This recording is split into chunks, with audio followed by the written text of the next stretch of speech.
Então, turma, né, nós na semana passada nós falamos sobre o diabetes, né?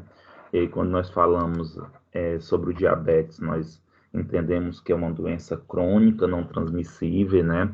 É uma doença que está associada basicamente ao estilo de vida, ao comportamento do indivíduo, tá? E esse diabetes, o grande problema, e a doença em si, o grande problema está associado principalmente às consequências a longo prazo. Quando nós falamos dessas consequências a longo prazo, é porque a doença ela é silenciosa. E em muitos casos, a doença ela se aparece como assintomática, né? Os sinais e sintomas são muito brandos e, nesse sentido, quase não é perceptível pelo paciente. E aí, de acordo com a Associação Americana de Diabetes, eles classificam o diabetes em quatro tipos, de modo geral. O tipo 1, que é o insulino dependente, é aquele que, de modo geral, tem a morte das células betas do pâncreas e a necrose dessas células, nesse sentido, é, não consegue mais produzir insulina e será obrigado a fazer o uso da insulina, né, injetável. E aí nós temos o diabetes tipo 2, que é chamado de não insulino dependente, e esse é um diabetes mais tardio, acontece mais na vida adulta, é o que está totalmente relacionado ao estilo de vida e é o mais comum, tá? E tem o diabetes gestacional, que o diabetes gestacional, ele pelo próprio nome, ele acontece em mulheres no período da gestação, sendo que isso acontece por causa de uma resistência à insulina, a carboidratos que as mulheres vão tendo, principalmente por causa dessa logística, dessa associação aí de alguns hormônios que leva a essa resistência. E nós temos o conhecido diabetes por outros fatores, ou diabetes insípido, né? Que o paciente desenvolve o diabetes que não está associado a essas condições que eu comentei. Um exemplo de situação que pode levar ao diabetes insípido é, por exemplo, o uso de medicamentos que são muito tóxicos para o pâncreas. E isso pode levar à morte celular das células pancreáticas e pode desenvolver aí o diabetes insípido, tá? Que é uma diminuição na produção de insulina e todas as consequências associadas ao aumento dessa glicose no sangue. E aí eu vou falar mais detalhadamente para vocês dos dois principais tipos, né? Que é o diabetes tipo 1 e o diabetes tipo 2. Vamos observar a diferença entre eles e a estratégia terapêutica que pode acontecer. O diabetes tipo 1, ele atinge mais comumente indivíduos adultos jovens ou que estão na puberdade, tá? Então, a manifestação do diabetes tipo 1 geralmente é na infância, tá? E essa manifestação na infância ela é muito perceptiva, porque quando manifesta significa que está ocorrendo a morte das células betas do pâncreas. E aí o paciente ele fica totalmente sem insulina e ficando sem insulina não tem a glicose na corrente sanguínea, não tem a glicose nas células. E isso pode levar a uma diminuição energética, diminuição das suas atividades, o paciente pode desmaiar, então é muito comum o diagnóstico do diabetes tipo 1 na infância devido à extensão da sua situação. E o diabetes tipo 1, gente, é a falta absoluta da insulina, ou seja, o paciente ele deixa de produzir totalmente a insulina, visto que as células betas estão em necrose, né? As células betas estão morrendo ou literalmente não tem mais funcionalidade. E por que que ocorre essa necrose? Por que que leva a essa morte das células? Muitas vezes está associado a um processo autoimune, tá? O que seria isso? Um exemplo, muitas vezes pode ter uma invasão viral, esse vírus pode ir para as células betas do pâncreas, o sistema imunológico reconhece e começa a combater essas células betas. Nesse sentido, quando começa a combater as células betas, começa a ter essa morte, essa necrose. Além disso, pode ter também a ação de toxinas sobre essas células e a morte celular. Morrendo as células betas, vai deixar de produzir insulina. Quais são os sintomas, né, clássicos do diabetes tipo 1? O que que prevalece aí? O que que é comum observar-se num paciente que tem diabetes tipo 1? Polidispepsia, tá, gente? Essa polidispepsia é uma vontade imensa de beber água, toda hora tá bebendo água. Polifagia, que é fome, o indivíduo ele sente muita fome.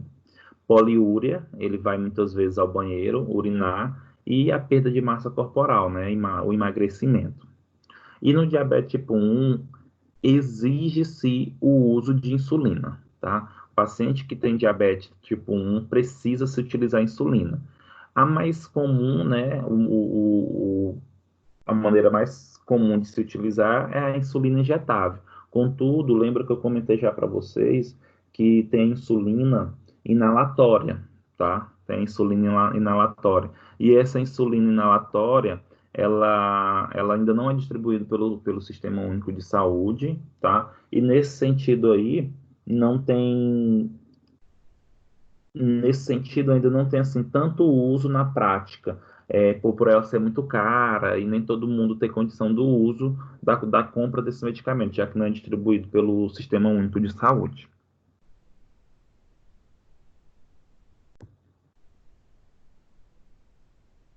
Nós temos o diabetes tipo 2, né? O diabetes tipo 2, é, a maioria dos pacientes que são diabéticos são do tipo 2, então, assim, na verdade, turma, se nós pegarmos todos os pacientes do mundo que tem diabetes e for separar quem tem tipo 1 e quem tem tipo 2, entre 90 a 95% dos casos de diabetes é tipo 2. E apenas 10, 5% desses casos são tipo 1, tá? Então, basicamente, o tipo 2 é o mais comum. E um dos motivos é o que eu vou falar agora, né? A doença, ela se manifesta e ela é influenciada por alguns fatores em si, tá? Como genéticos, idade, obesidade, resistência periférica à insulina, tá? Então, assim, muito cuidado, porque quando a gente fala em genéticos, está associado a fatores hereditários. Então, famílias que têm parentes de primeiro grau com diabetes tipo 2 já existe uma predisposição ao seu desenvolvimento. Se você não tiver uma mudança no estilo de vida ou viver um estilo de vida saudável, uma qualidade de vida adequada, você pode ter um risco do desenvolvimento do diabetes tipo 2. E esse risco está associado à obesidade, sobrepeso, à alimentação rica em carboidratos, tá? E o grande problema do diabetes tipo 2, na verdade, de modo geral, do diabetes, gente, é as... Professor, Oi. é Oi, Dani, Daniel. Oi, Daniel. consegue me ouvir? Consigo sim. Professor, Pode me falar. tira uma dúvida. No diabetes tipo 1, não tem relação à genética, não? Tem fatores genéticos associados ao diabetes tipo 1, tá? Uhum. Mas da mesma maneira que tem o tipo 1, vai ter o tipo 2. Ambos têm características hereditárias, tá? Agora, qual é a relação do tipo 2 aqui? Apesar de ser hereditário, nós temos como evitar.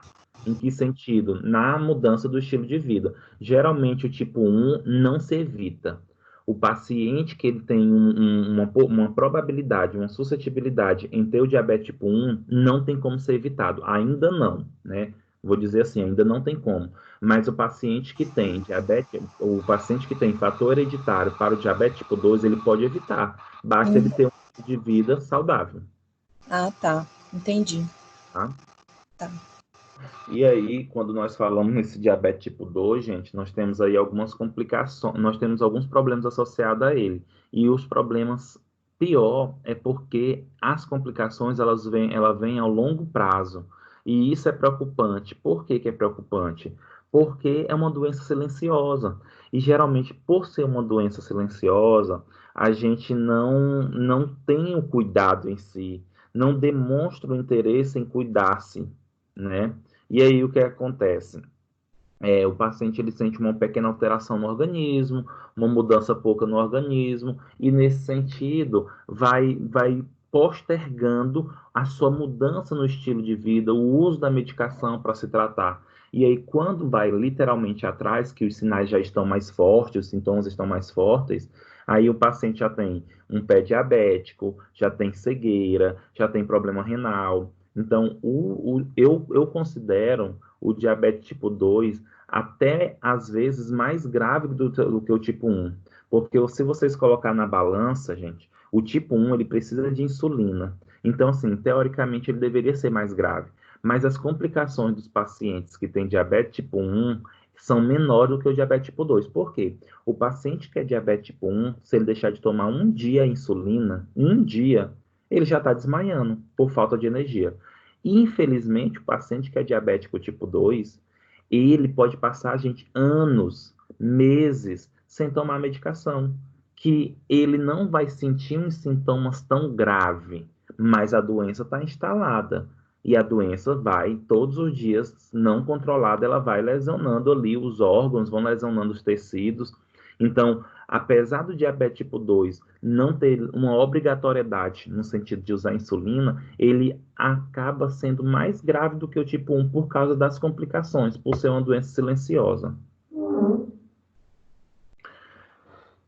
E é importante compreender também a diferença entre o tipo 1 e o tipo 2, é porque é o seguinte, tipo 1, as células betas do pâncreas não funcionam. Não funciona, teve necrose, teve morte. Já em relação ao tipo 2, né, o pâncreas ainda mantém alguma função das células betas, ou seja, ainda secreta insulina. Contudo, essa insulina, ela é insuficiente.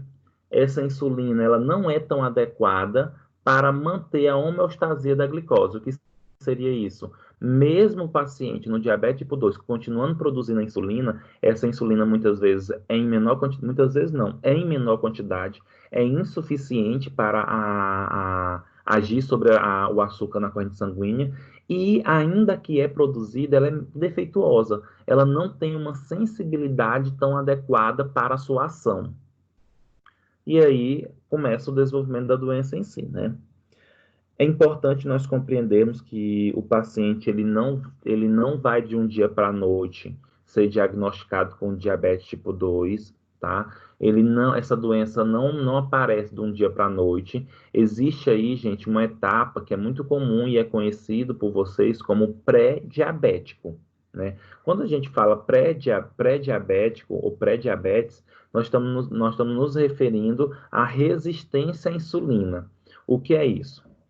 O paciente, quando ele está no pré-diabético, ele ainda não é diabético, mas significa que o paciente está tendo uma produção de insulina inadequada.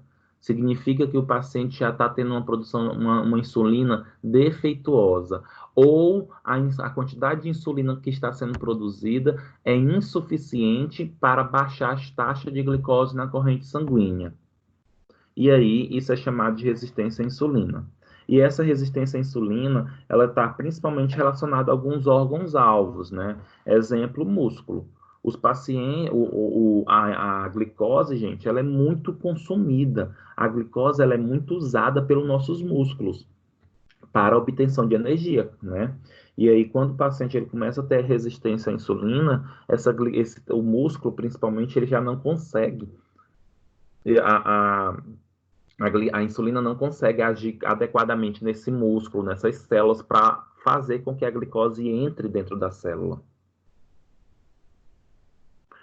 E um outro ponto importante aqui nesse slide, quando eu falo de resistência à insulina, é que eu vejo muitos pacientes que quando a gente vai conversar sobre essa questão de diabetes, eles colocam, gente, como se fosse um troféu.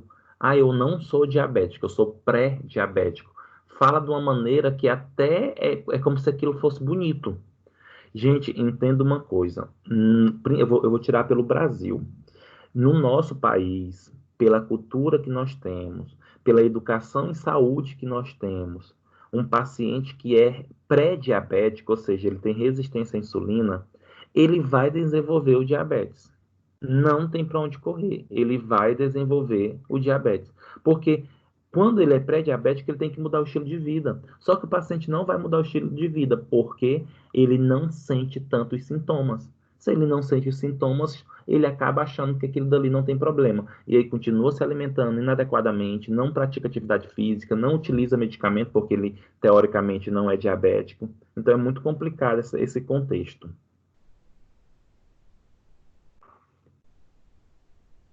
E em relação ao diabetes tipo 2, gente,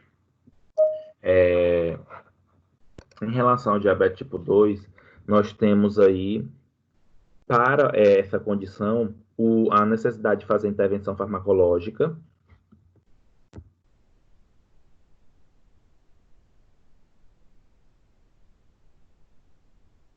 Necessita fazer essa intervenção farmacológica, tá?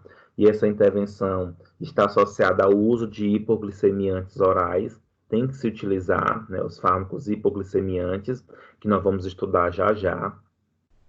E outro ponto importante é o uso dos fármacos hipoglicemiantes orais, eles são adequados. Mas, em muitos casos, gente, mas é muitos mesmo, os pacientes acabam tendo uma evolução da doença. E quando o paciente ele tem essa evolução da doença, é necessário utilizar insulina. Então, quero chamar a atenção para vocês para essa condição. Não necessariamente um paciente que se utiliza insulina, ele é tipo 1. Ele pode ser tipo 2 também, tá, turma? Ele pode ser tipo 2. Mas um paciente que é tipo 2, que utiliza insulina, vocês podem ter certeza, é porque a doença está muito evoluída, tá? É muito comum eu observar o paciente tipo 2, ou seja, que utiliza o medicamento por via oral, comprimidos, né, por via oral, e utiliza a insulina subcutânea, geralmente são pacientes são pacientes obesos, são pacientes que têm obesidade. Geralmente eles precisam utilizar os dois tipos, mas eles não são tipo 1, eles são tipo 2. Mas, devido à característica da doença, a necessidade de se utilizar aí a insulina.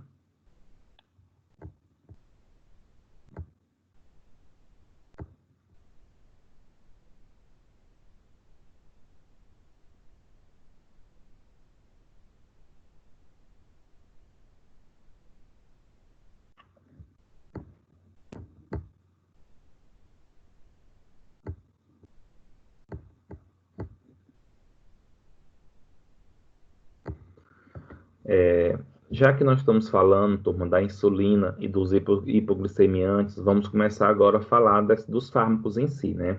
Primeiramente, nós vamos falar sobre a insulina e depois nós vamos falar sobre os hipoglicemiantes orais.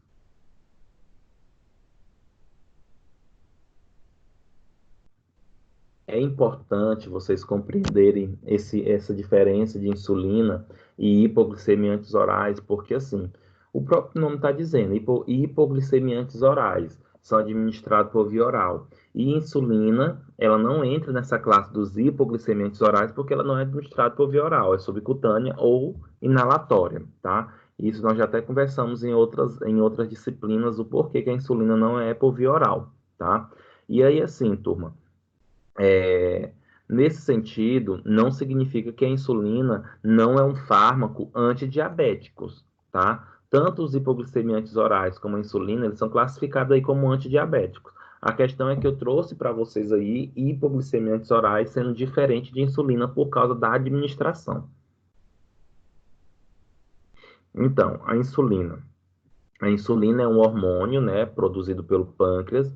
É um hormônio polipeptídeo, consistindo em duas cadeias peptídicas unidas por pontos de sulfetos. Em outras palavras, a insulina é uma proteína, tá? Ela é um polipeptídeo, ou seja, é uma proteína. A insulina, ela é produzida lá pelas células beta do pâncreas, só que a insulina, antes de ser produzida, literalmente, a insulina, ela é sintetizada a partir de um precursor, a partir de uma substância chamada proinsulina. Ou seja, vai formar-se teoricamente a insulina. Essa proinsulina, gente, ela sofre hidrólise, né? Ou seja, ela tem uma perda da água, de molécula de água, e a partir daí forma-se a insulina e o peptídeo C. Isso que eu estou comentando aqui para vocês é falando da insulina endógena. Eu estou falando da insulina que é produzida pelo nosso organismo, tá? Porque a insulina que é injetável, que é produzida sinteticamente, a exógena, ela já tem um outro perfil, tá? Apesar de ser insulina. Então, assim, para que ocorra a liberação da insulina,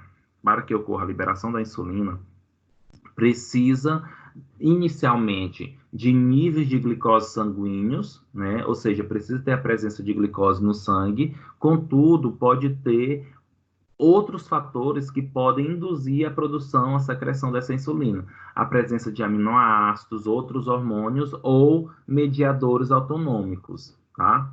Que envolve o sistema nervoso autônomo, como, por exemplo, a adrenalina. E como é que ocorre a secreção dessa insulina? Como é que a insulina ela é secretada das células beta do pâncreas? A primeira coisa para que ocorra a necessidade da secreção da insulina é que tenha glicose em excesso na corrente sanguínea, né? Tenha nível de glicose na corrente sanguínea. Nesse sentido, vai ocorrer um aumento de ATP nas células beta do pâncreas. Tendo esse aumento de ATP nas células beta do pâncreas, o canal de potássio se fecha, né? Então não entra potássio para dentro das células betas, e não aumentando esse potássio para nas células beta, não vai ter a despolarização da membrana, vai ter o bloqueio dessa despolarização, e nisso leva um aumento do influxo de cálcio para dentro da célula. Aumentando esse influxo de cálcio, gente, resulta na liberação, na secreção de insulina. Lá na frente, quando eu for falar dos secretagogos, eu vou mostrar uma imagem explicando isso que eu estou falando para vocês. O aumento de ATP, bloqueia os canais de potássio, e isso aumenta o influxo de cálcio, que leva ao aumento da secreção de insulina.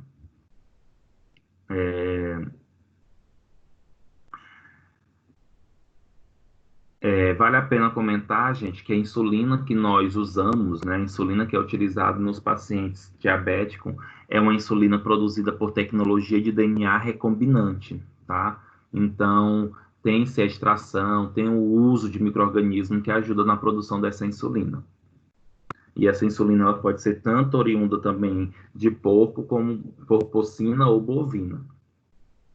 E a insulina é administrada por via subcutânea, tá? Por via subcutânea, é uma via dolorosa, e só que hoje nós já temos a inalatória, tá, turma? Só que eu não estou falando tanto da inalatória, porque foi liberada agora 2, 3 meses atrás, se não me falha a memória, no início do ano, e não é ainda bem difundido, o preço é alto, nem todo mundo tem condição, tá?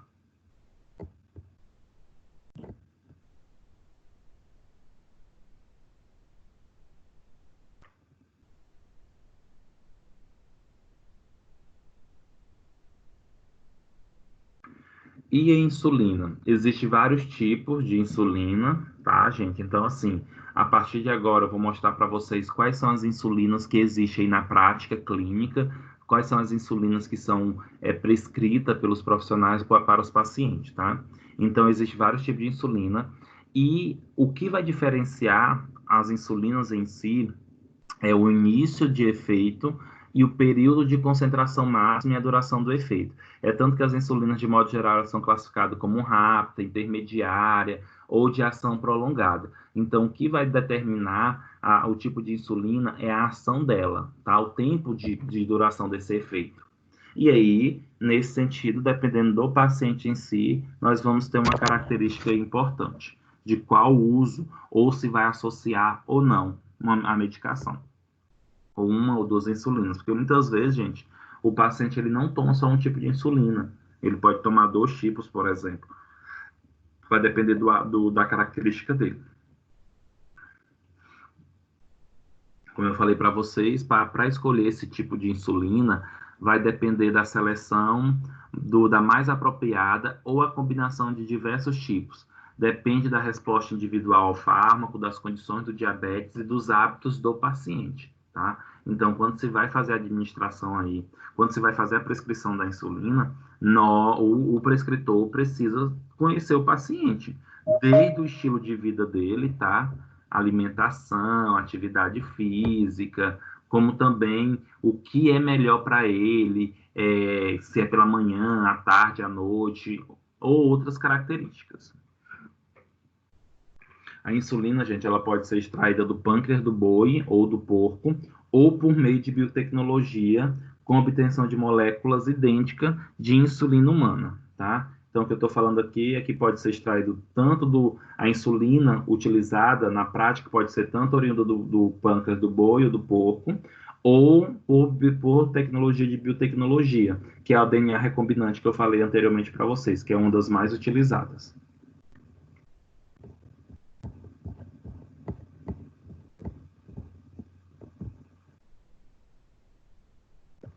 E aqui, turma, nesse slide, nós temos os tipos de insulina, né?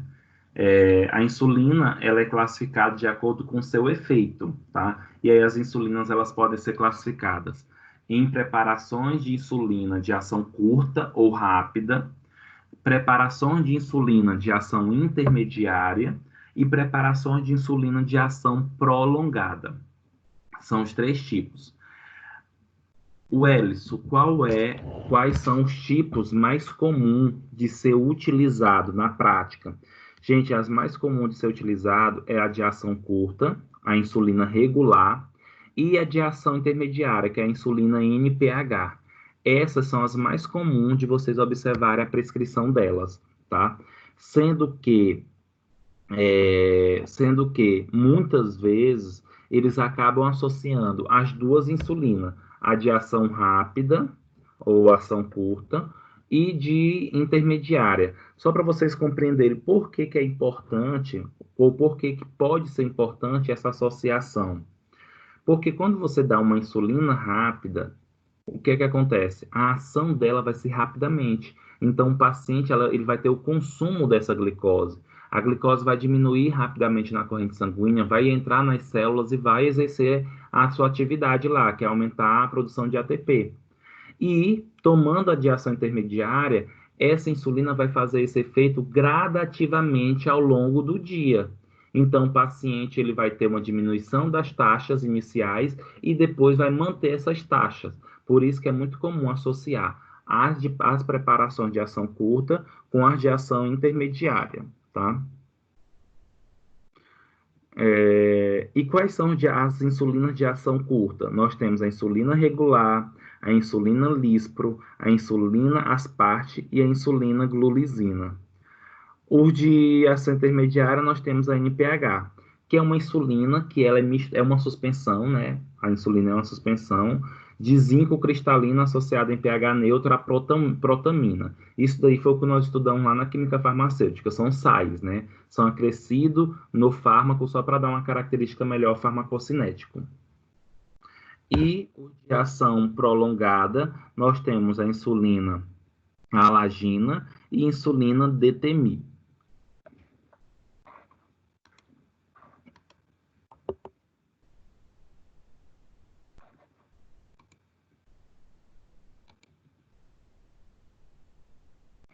Turma, alguma pergunta sobre insulina? Quero fazer algum comentário sobre a insulina?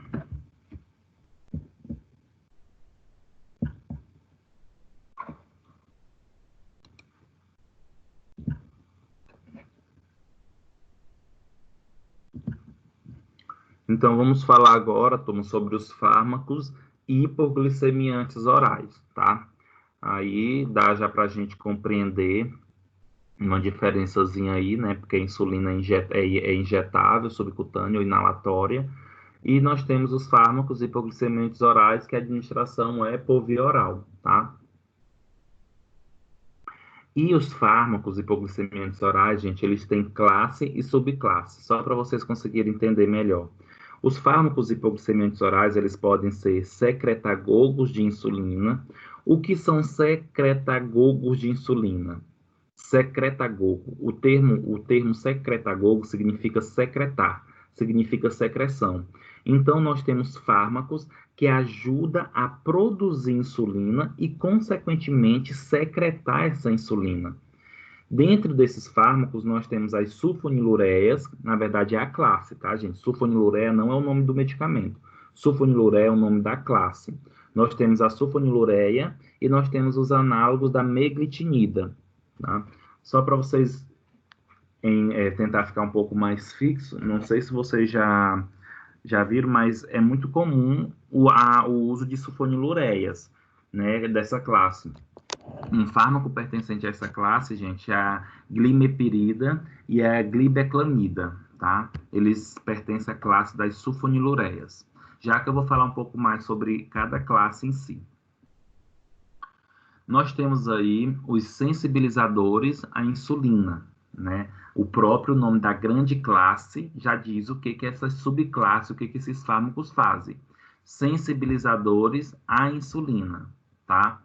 Significa que esses fármacos, gente, eles vão pegar a insulina que foi produzida e vão dar uma potência para ela, vão ajudar ela a ser mais sensível à sua ação, vai fazer com que a insulina ela se ligue mais facilmente aos seus receptores e isso faça com que ocorra a entrada da glicose para as células. E dentro dessa grande classe sensibilizadores à insulina, nós temos as biguanidas e a tiazolidinadionas ou glitazona, tá? Acredito eu que muitos de vocês já ouviram falar de um fármaco que pertence às biguanidas, que é a famosa metformina, né? Metformina. Pertence à classe da biguanidas, ou seja, ela é sensibilizador à insulina, ou da insulina. E nós temos outras classes, né? Como inibidores da alfa-glicosidase. Essa alfa-glicosidase, a gente já vai agir na região do intestino, impedindo a quebra de açúcares e não absorve. Nós temos aí os derivados da D-fenilalanina, do aminoácido, inibidores da dipeptidilpeptidase 4, ou DPP4. E aí eu vou falar mais detalhadamente de cada classe para vocês já, tá? Mas aí nós temos essas classes aí tudinho de fármacos hipoglicemiantes orais, tá? Aí vocês podem se questionar, todos os fármacos são utilizados na prática clínica? Não, nem todos são utilizados. Não é que não tenha, tem, mas nem todos são utilizados mesmo no sentido de... Porque existem classes que são mais baratas, o custo-benefício, tem um efeito adequado.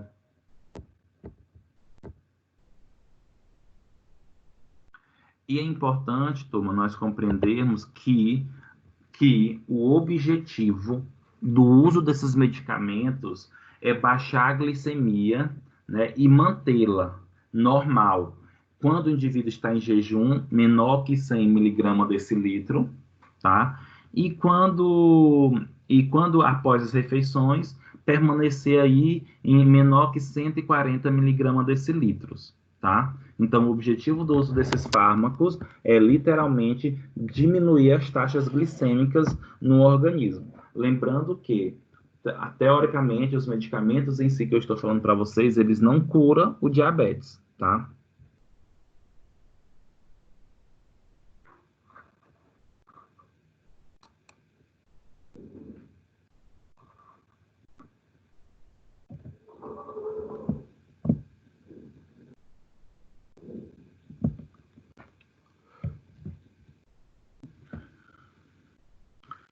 Os agentes hipoglicemiantes orais, que também podem ser chamados, gente, de anti-hiperglicemiantes orais, atuam por diferentes mecanismos de ação, tá? E aí eu classifiquei os 3 principais mecanismos de ação de como esses fármacos eles agem, essas classes agem, e ainda coloquei entre parênteses o que cada classe vai fazer, tá?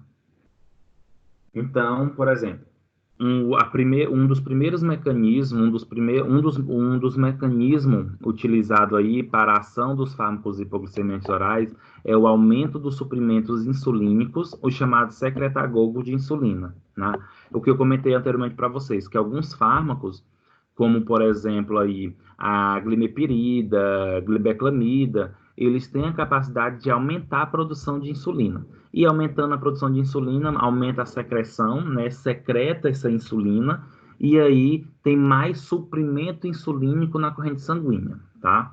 Quais são as classes que podem favorecer esse aumento da produção de insulina? Nós temos as sulfonilureias, os análogos da meglitinida e os derivados da D-fenilalanina, tá? Todas essas 3 classes aí podem aumentar a produção de insulina. Um outro mecanismo de ação que os fármacos hipoglicemiantes orais podem favorecer é o aumento da ação insulínica, também, os que são conhecidos aí como sensibilizadores da insulina. Esses fármacos aqui, aliás, esta classe aqui, turma, ela não produz, teoricamente, ela não aumenta a produção de insulina, mas ela age em receptores de insulina, ela age sobre a insulina no intuito de potencializar o seu efeito. Então, se a insulina ela está mais sensibilizada, fica mais fácil de entrar glicose para os tecidos. E isso é bom quando o paciente é diabético, tá?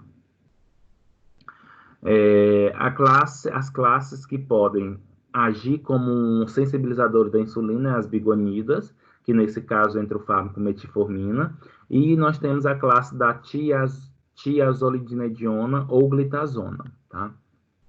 Pode ser chamado também de glitazona.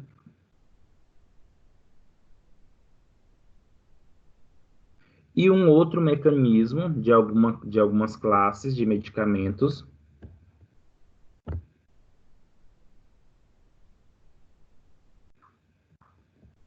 são os inibidores da absorção rápida de carboidrato, pois atua no retardo ou retardando a sua absorção.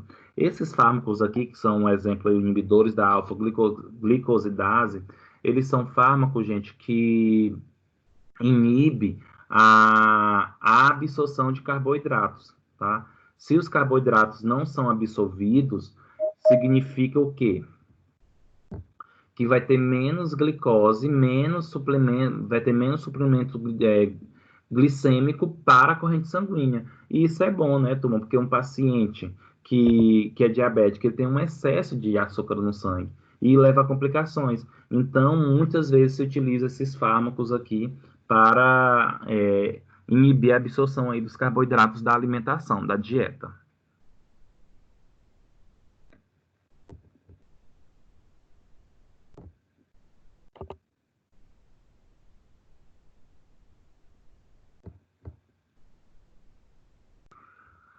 Gente, olhando olhando para o slide aqui e comentando essas situações para vocês, eu me lembrei que é muito comum aparecer nas farmácias paciente com receita, ou muitas vezes não, desses medicamentos aqui, que são medicamentos para o diabetes, mas eles usam com o intuito de emagrecimento, viu?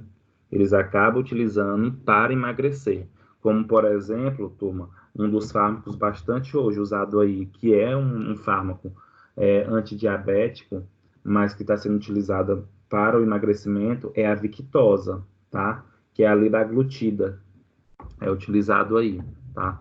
Por que que esses fármacos antidiabéticos, eles auxiliam no emagrecimento?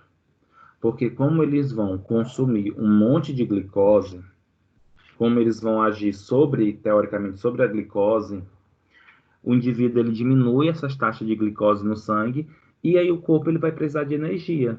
Precisando de energia, o corpo se vê na necessidade de buscar o açúcar, a glicose em outros tecidos, por outros rota metabólica, como por exemplo o tecido adiposo, tá?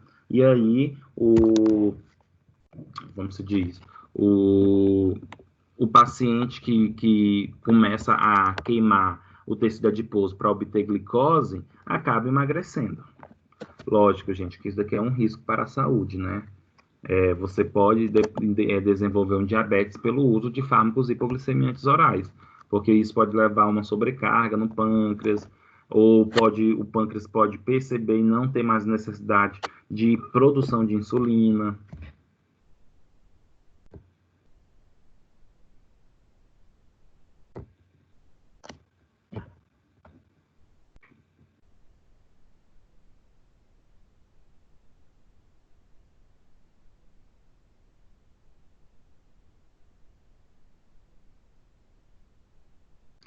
Esse slide, gente, ele só mostra aí uma figura para a gente entender os locais de ação dos hipoglicemiantes orais. De modo geral, né? Quais são os locais de ação? Inicialmente, nós temos lá, por exemplo, os inibidores.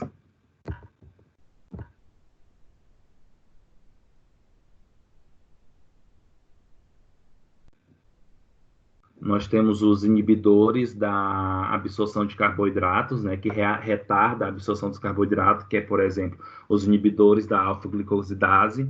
Eles têm ação sobre o trato gastrointestinal, principalmente estômago e intestino, né? E aí se reduz a absorção de carboidratos, gente, diminui as taxas de glicemia, né? Diminui a quantidade de glicose no sangue. Nós temos os fármacos, que são os secretagogos, como, por exemplo, as sulfonilureias, que estimulam a secreção de insulina pelo pâncreas.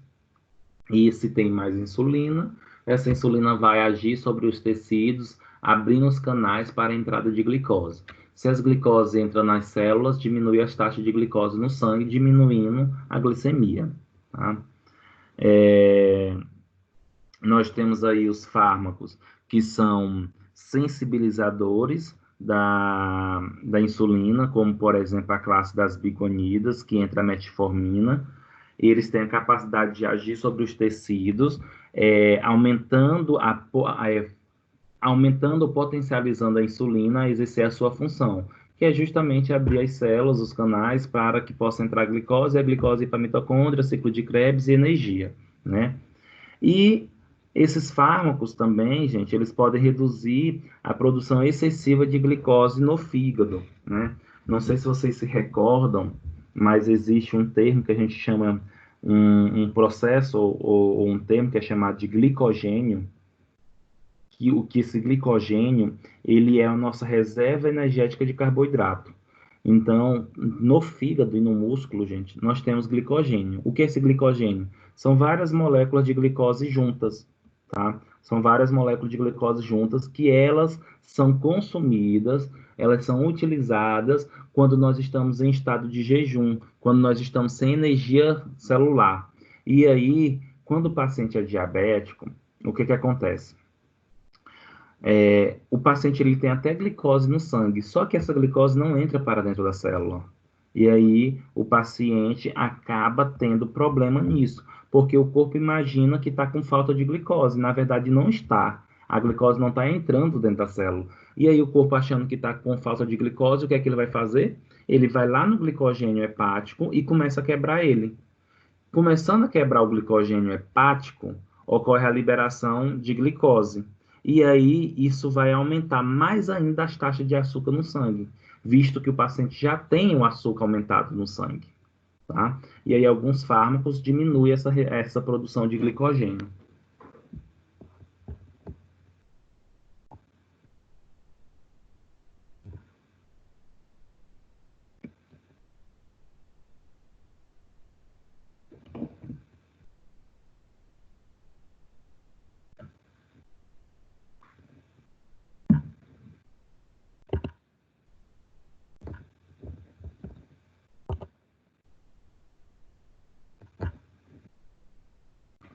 E aí vamos para a nossa primeira classe de fármacos hipoglicemiantes orais, tá? Eu vou falar agora aqui das sulfonilureias. Gente, as sulfonilureias, elas são derivadas das sulfonamidas, ou seja, tem o anel sulfônico. Na verdade, quando eu falo são derivadas de sulfonamidas, esse termo sulfonamida, ele nos remete muito a fármacos antibacterianos, né, antibióticos. E realmente, turma, por exemplo, o sulfamethoxazol, ele é um fármaco que tem um perfil de sulfonamida. Ele tem uma característica química de sulfonamida, tá? As sulfonilureias, lembrando que as sulfonilureias, gente, são fármacos secretagogos, então eles vão ajudar a aumentar e secretar a insulina, né? Então estimula a liberação de insulina pelas células beta do pâncreas.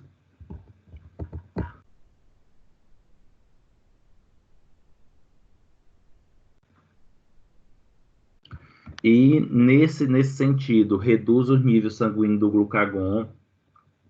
Lembra, gente, que quando a gente fala em insulina, não tem como a gente esquecer desse outro hormônio que é o glucagon, tá? Insulina e glucagon, eles andam teoricamente antagônicos. Quando um tem, o outro não tem. E assim, o paciente que é diabético, que ele tem baixa produção de insulina, acaba tendo uma produção maior de glucagon. E aí o glucagon, ele tem um problema para o paciente que é diabético. O que é que o glucagon vai fazer? Ele vai quebrar o glicogênio, que está no fígado e vai liberar mais glicose para a corrente sanguínea. Mas isso não é bom, pois o paciente já tem uma grande quantidade de açúcar no sangue. E aí o que acontece? Vai piorar o estado hiperglicêmico.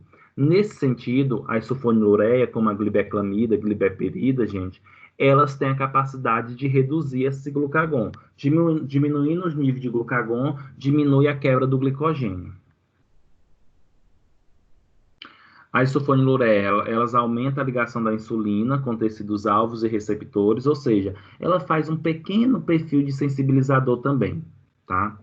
E olha o que é importante esse detalhe aqui, gente, que basicamente esse detalhe vai ter em quase todas as classes de hipoglicemiantes orais. Olha o que é que eu coloquei aqui no slide.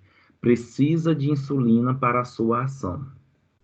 Gente, por isso que, teoricamente, os fármacos hipoglicemiantes orais, eles não são usados para pacientes que são diabéticos. Desculpa, diabético tipo 1. Por quê? Porque o diabetes tipo 1, ele não produz insulina. Por isso que esses fármacos têm que ser administrados para o paciente tipo 2, por exemplo. Porque ele ainda tem produção de insulina viável.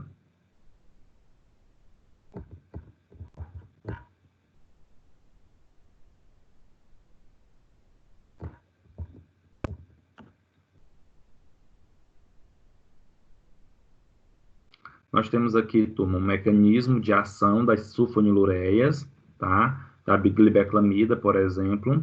Primeira coisa que nós temos que entender é, nessa imagem, nós estamos observando uma célula, tá? Essa célula é a célula é caracterizada pela célula beta do pâncreas, aonde produz a insulina, tá? E secreta a insulina. Observa só, gente.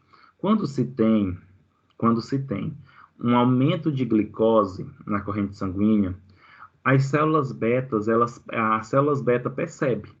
De que maneira que a célula beta percebe? A glicose, ela entra, olha o canal de glicose. A glicose, ela entra na célula beta, o que aumenta a quantidade de ATP. Aumentando essa quantidade de ATP, isso estimula o bloqueio, isso estimula o fechamento do canal de potássio. Se fecha o canal de potássio, vai ocorrer, gente, o aumento do influxo de cálcio, ou seja, vai entrar mais cálcio para dentro da célula, porque esse canal de cálcio ele vai ficar aberto, tá? Vai ficar aberto, porque a despolarização vai abrir esse canal de cálcio. Observa, gente, que o cálcio, ele vai telar nos grânulos de insulina que estão dentro das células beta e favorece com que esses grânulos, eles se aderem à membrana, né, das células beta e secrete essa insulina para a corrente sanguínea. Secretando a insulina para a corrente sanguínea, a insulina vai pegar essa glicose e vai colocar dentro das células, restabelecendo os níveis normais. Só que aí o que acontece? A sulfonilureia, a função dela, gente, é bloquear esse canal de cálcio. Desculpa, é bloquear o canal de potássio. Bloqueando o canal de potássio, o canal de cálcio vai permanecer mais tempo aberto. Esse cálcio vai aumentar intracelular e vai ajudar na secreção da insulina. Ou seja, a despolarização vai permanecer por mais tempo. Quando eu falo despolarização, eu estou falando da membrana, tá? A membrana ela fica despolarizada, porque bloqueou o canal de potássio. E as sulfonilureias agem aí, bloqueando esse canal de potássio.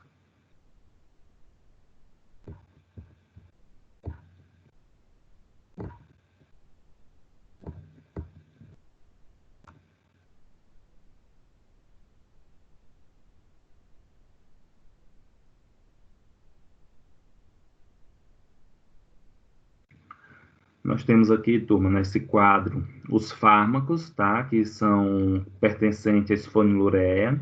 Eles são divididos em gerações, tá? Primeira, segunda e última geração. É importante compreender que essa questão aqui, nesse caso aqui, de primeira, segunda e terceira geração, significa que geralmente os de última geração eles têm uma vantagem, eles são um pouco melhores do que os de primeira. Não significa que os de primeira não servem, os de segunda não servem, não é isso.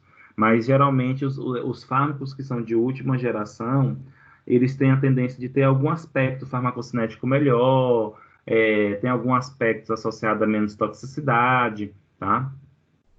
E aí nós temos os fármacos que são pertencentes a essa classe da sulfonilureia. Nós temos aí a clopropamida, acetohexamida, tolazanida, tolbutamida, glibeclamida, Desculpa, a tetratobutamida, gente, é o de primeira geração. Aí de segunda geração, glibeclamida, glipizida e a glicazina. E a última geração, glimepirida. Os fármacos mais usados, os fármacos que são mais prescritos, pertencentes a essas classes da sulfonilureia, é o de segunda geração, que é a glibeclamida, e o de última geração, que é a glimepirida, tá? São dois fármacos, assim, que são bem comercializados mesmo, bem prescritos.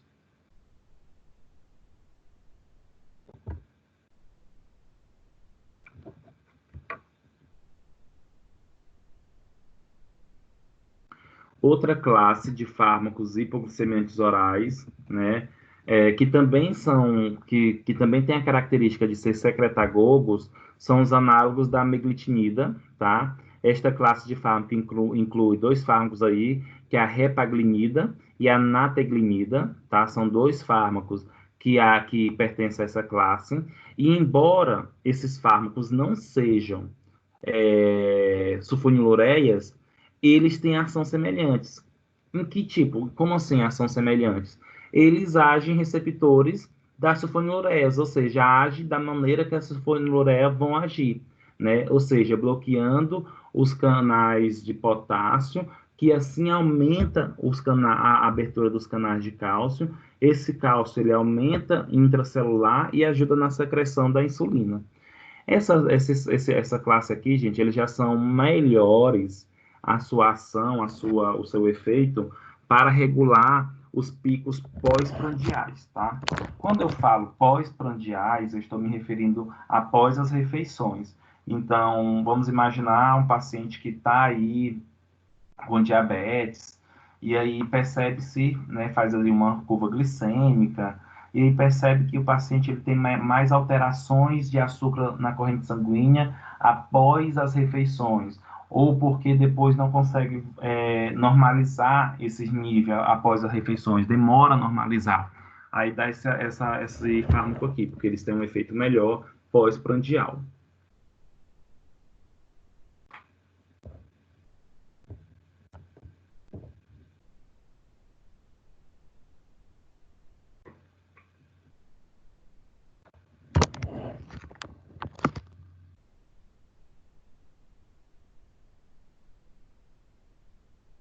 Turma, vamos para a nossa terceira classe de fármacos hipoglicemiantes orais, são as biguanidas, tá?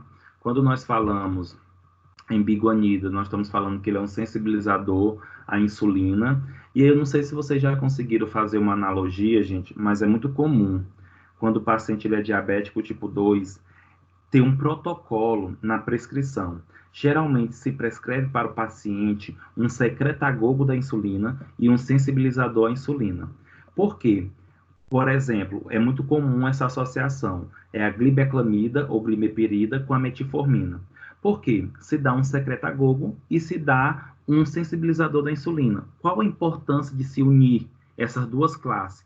Porque um fármaco vai ajudar a secretar a insulina pelas células beta e a outra classe vai potencializar essa insulina, que são os sensibilizadores. Nesse sentido, nós temos aí um sinergismo, né, interessante, adequado para esta classe. Então, as biguanidas, que no caso é a metformina, gente, é um sensibilizador da insulina, aumenta a capacidade de glicose e sua utilização pelos tecidos alvos, diminuindo assim a resistência à insulina, né? Como eu comentei para vocês, a metformina é um sensibilizador, então ela é muito importante para um paciente que está aí, por exemplo, no pré-diabético, que tem resistência à insulina. É tanto, gente, que é muito interessante quando se fala no diabetes, porque na prescrição a gente consegue compreender alguns aspectos do paciente. Por exemplo, se chega um paciente lá na farmácia com a prescrição só de um sensibilizador à insulina, como por exemplo, só metformina, um exemplo, chegou só metformina, eu sei que esse paciente possivelmente ele não é um diabetes tão grave, tão avançado, e pode ser que ele seja só um pré-diabético, que está tendo resistência à insulina, tá? E aí dá um sensibilizador para diminuir essa resistência. Agora, quando chega, por exemplo, um paciente que toma 2, 3 fármacos, um secretagogo e um sensibilizador, ele é diabético. A biguanida, gente, a metformina, para agir, para ser usada, a pessoa também precisa produzir insulina, né? Precisa da insulina para sua ação. E quais são os mecanismos propostos da metilformina, que ela pode, de como é que essa metilformina ela age? Ela estimula, gente, a glicólise nos tecidos, com aumento da remoção de glicose no sangue, em outras palavras, estimula o consumo da glicose nas células, reduz a gliconeogênese hepática. Só para vocês compreenderem o que é gliconeogênese, é a formação de glicogênio a partir de moléculas não carboidratas.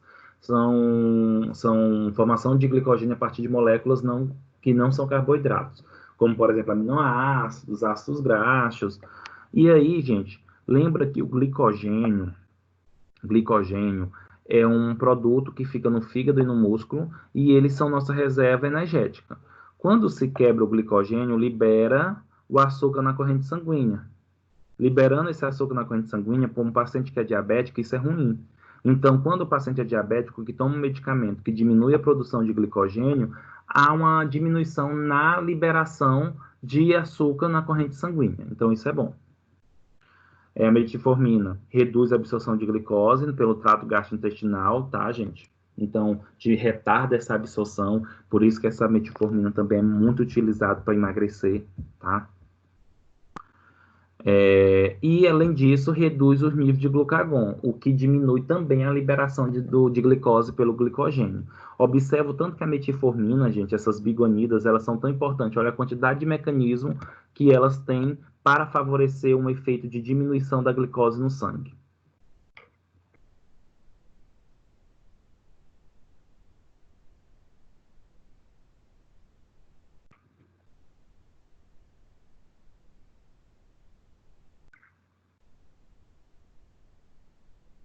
Os fármacos que pertencem a esta classe são a fenformina, buformina e a metformina, sendo que a mais usada, né, gente, conhecida é a metformina, principalmente 500 miligramas,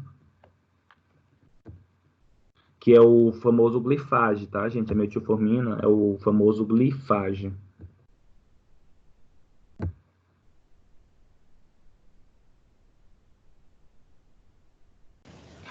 Professor, Oi, Lourdiane. esse glifage XR, que é de liberação prolongada, ele também evitaria assim o paciente tomando de manhã cedo uma metformina. Entre uma metformina que não é prolongada e uma que é prolongada, ele não teria diminuiria o risco de hipoglicemia? Seria isso? Isso, geralmente o XR, por ele ter uma uma liberação prolongada, significa o quê? Que ele vai ser liberado a metformina gradativamente durante o dia. Então, é como se liberasse doses únicas em determinados intervalos de tempo. O que é importante porque diminui uma quantidade mínima de glicose suficiente para entrar na normalidade, mas não leva a uma taxa de hipoglicemia. Porque, Ludiane, um dos grandes problemas dos pacientes que são diabéticos, quando se utiliza esses fármacos antidiabéticos, é cair a glicose. E aí ele sai de uma taxa de hiperglicemia para uma taxa de hipoglicemia. Mas por que nem todos os prescritores prescrevem, por exemplo, o glifage XR? Porque é caro, né? Então, eles vão, principalmente os medicamentos que são distribuídos pelo governo, pelo SUS, que tem lá metformina, mas não tem metformina XR, tá? Mas quem pode comprar tem uma liberação mais lenta, mais corriqueira, mais certa, em determinados intervalos do dia. Tá, obrigada. De nada.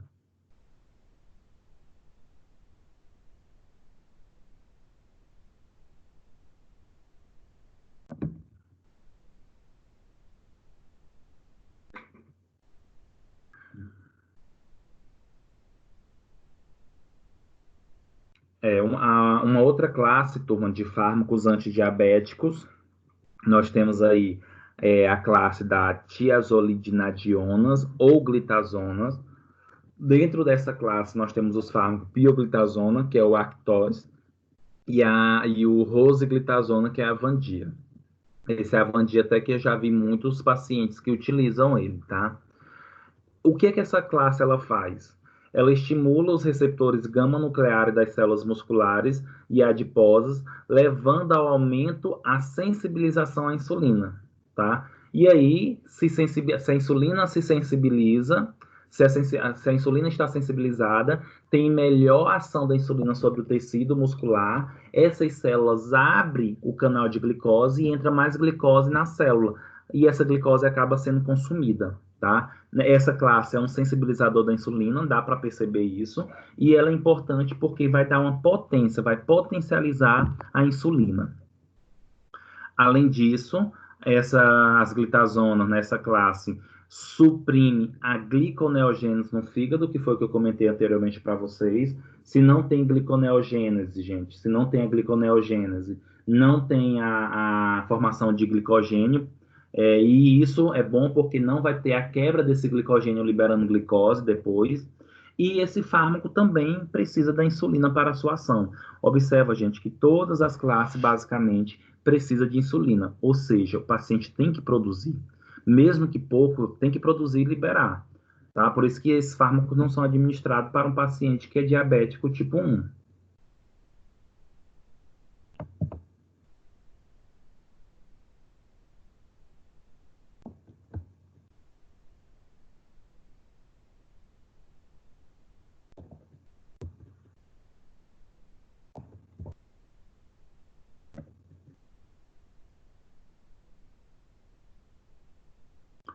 Uma outra classe, turma, de antidiabéticos, né, orais, nós temos aí os inibidores da alfa-glicosidase, tá? Inibidores da alfa-glicosidase. Representante dessa classe, nós temos o glucobay, também é bem conhecido, que é o arcabose, e o miglitol, tá? Arcabose é um fármaco, o miglitol é outro, sendo que o arcabose é o glucobay, que é bastante conhecido. Eles são usados no tratamento do diabetes tipo 2. E vamos entender como é que esse arcabose, esse glucobay aí, ele age. Primeira coisa, nós temos que entender o nome da classe. A classe é inibidores da alfa-glicosidase, tá? Então, nós estamos já sabendo que é uma enzima que vai ser inibida. Qual a função dessa enzima? Qual a função da alfa-glicosidase?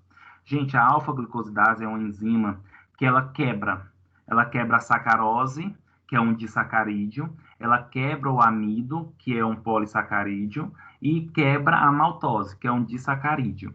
Só para vocês entenderem, o nosso organismo, para absorver açúcares, tem que ser absorvido basicamente na forma de monômeros, ou seja, de uma única molécula. E para isso, esses disacarídeos, esses polissacarídeos, eles têm que ser quebrados.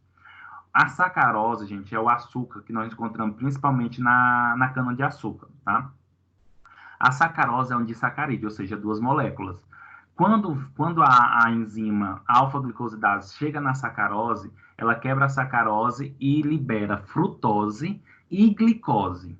Quando chega na maltose, libera glicose mais glicose. E quando chega no amido, vai liberando glicose. Então, olha só, se eu não estou querendo a absorção de glicose, se eu não estou querendo a absorção de glicose, eu tenho que bloquear a quebra desses disacarídeos, desses polissacarídeos. Por quê? Se diminui a quebra dessas moléculas, a glicose ela vai ser absorvida menos, vai chegar menos na corrente sanguínea, o estômago vai se sentir mais cheio, né? Vai estar mais saciado, vai reduzir o intervalo de alimentação, aliás, vai aumentar o intervalo de alimentação, e nesse sentido tudo, vai diminuir a glicose na corrente sanguínea, tá? Pela inibição dessa enzima.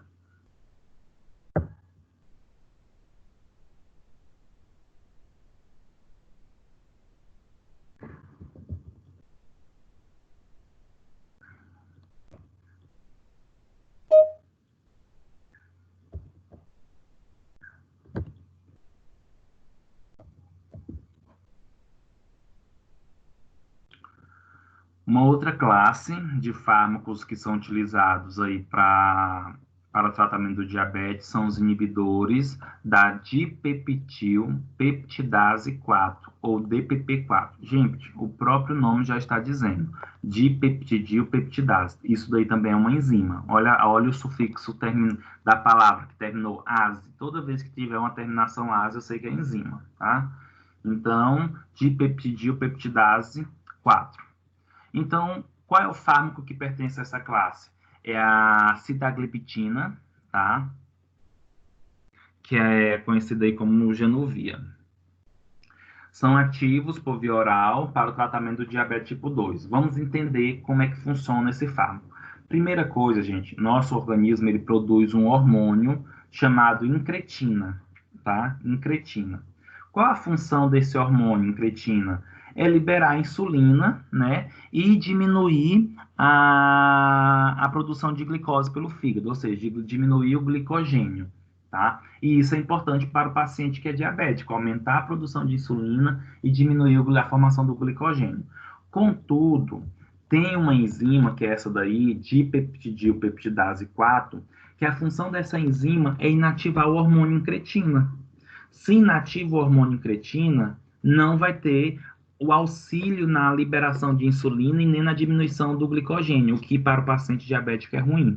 E aí dão um medicamento, né, a sitagliptina, para o paciente, vai inibir essa enzima, inibindo essa enzima vai aumentar a incretina, aumentando a incretina, vai ter mais liberação de insulina, vai ter diminuição da formação do glicogênio, ou seja, vai diminuir aí o glucagon, porque aí o glucagon não vai ter a quebra do glicogênio para levar para a corrente sanguínea, e assim vai diminuir o nível de glicose no sangue.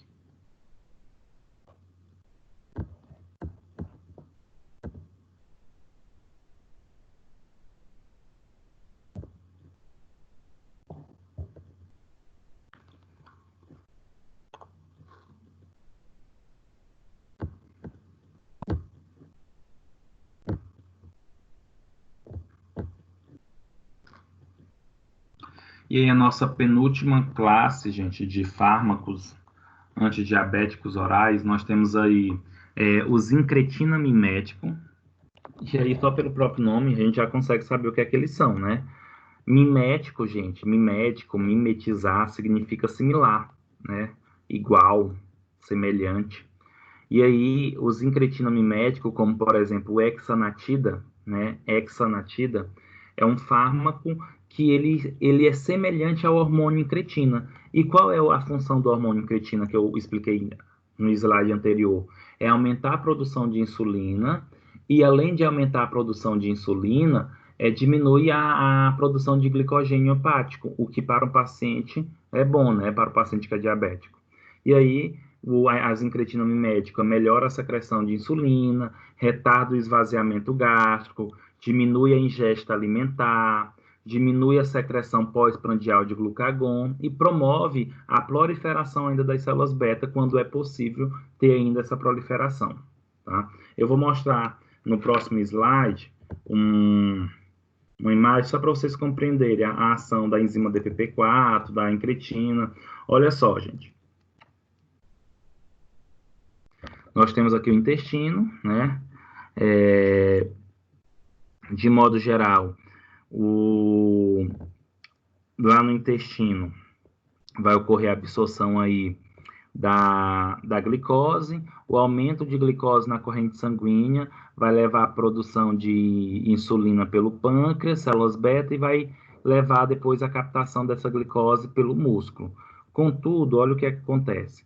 Quando começa a ter esse aumento de glicose, ocorre aí a produção do hormônio incretina, e esse hormônio incretina vai agir também lá no pâncreas, ajudando na liberação da insulina, tá? Contudo, tem aí a enzima dipeptidilpeptidase 4, que é a DPP4, que a função dela é inibir a incretina, tá? Aí, no caso dos pacientes que são diabéticos, o que é que a gente faz? A gente bloqueia a enzima DPP4, porque aí não vai ter mais ela, então o hormônio incretina vai fazer a sua ação, e pode dar para o paciente um incretino mimético, que é um fármaco que age como a incretina, aumentando assim a liberação de insulina.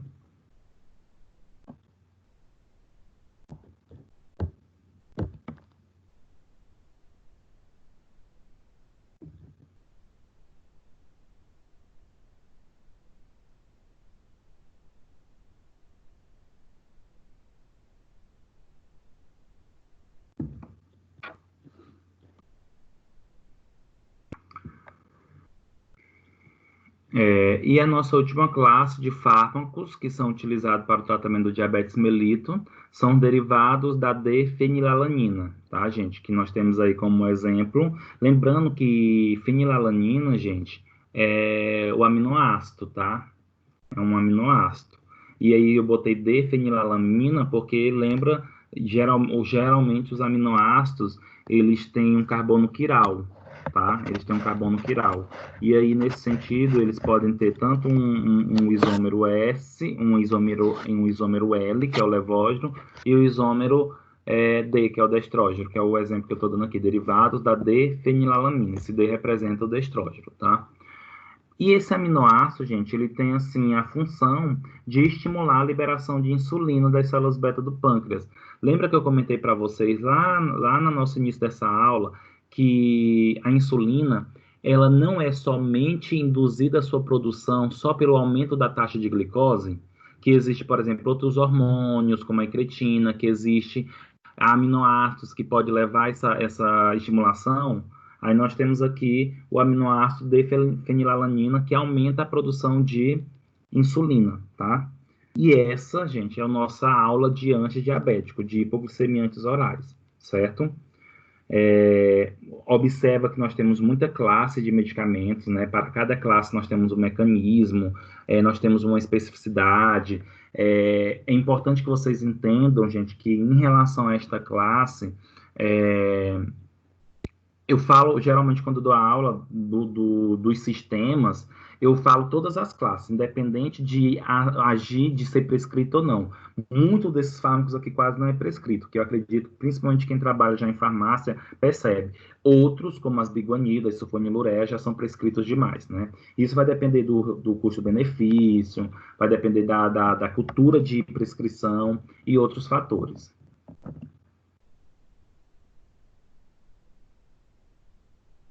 Pergunta? Alguma dúvida?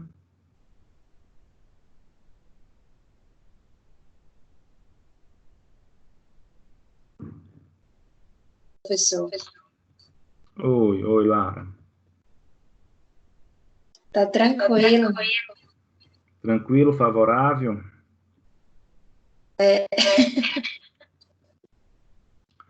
Lara, tu não tava dormindo não, né? Só levantou agora. Olha, professor, eu cheguei primeiro do que o senhor, viu? Eu vi. Hoje você deu um show.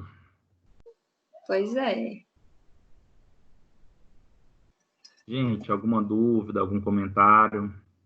Não? Certeza?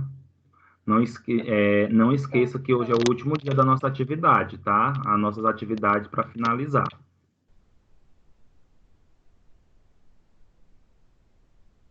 Eu não entendi, professor. Hoje é o nosso último dia das atividades, tá? Que foi as questões e o resumo que eu passei.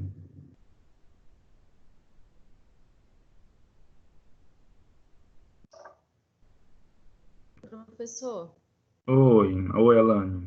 quando o senhor falou dos análogos da meglitinida, a diferença, o senhor disse que ele age de maneira das sulfonilureias, né? A Isso. diferença entre eles é só a questão dos receptores?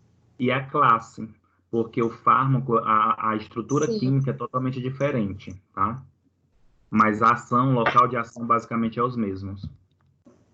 Ah, tá.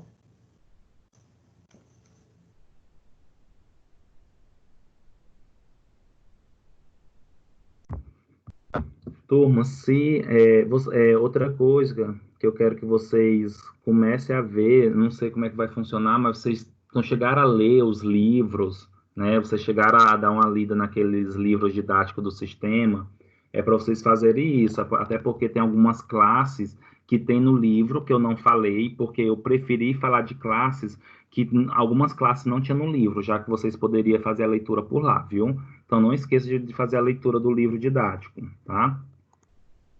E aí, se vocês não têm nenhuma dúvida, não querem fazer nenhum comentário, a gente vai encerrar nossa aula. Eu não vou entrar no novo conteúdo, porque o outro conteúdo ele é muito pequeno, tá? E dá para a gente dar no nosso último encontro, que vai ser na próxima semana, ok?